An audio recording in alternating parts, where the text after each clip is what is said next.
Ito naman, pagdiriwang ng Independence Day ay paalala raw na dapat isulong ang mga batas na magtataguyod sa demokrasya ayon yan sa liderato ng Kamara. Brigada Haji Kaaminyo, ibrigada mo! Brigada Live Report. Nanawagan si House Speaker Martin Romualdez sa mga Pilipino na magbigay pugay sa mga bayani sa pamamagitan ng pagprotekta sa demokrasya, pagtataguyod sa inclusive development at pagkakaisa tungo sa adhikain ng bagong Pilipinas. Sa kanyang mensahe ngayong 127th Independence Day, sinabi ni Romualdez na ito ay hindi lamang paggunita sa nakaraan, kundi isang panawagan para palakasin ang kasalukuyan at siguruhin ang hinaharap.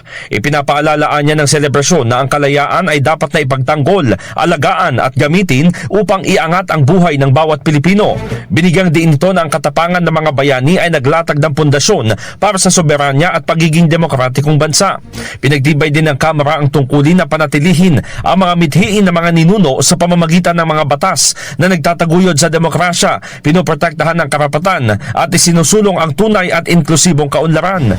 Dagdag pa ni Romualdez, kanilang tutuparin ang mga reforma na nakaugat sa transparency, pananagutan at paglilingkod dahil ang tunay na kalayaan ay nangangahulugan umano ng pagbibigay ng pagkakataon na makamit ang pangarap ng taong bayan.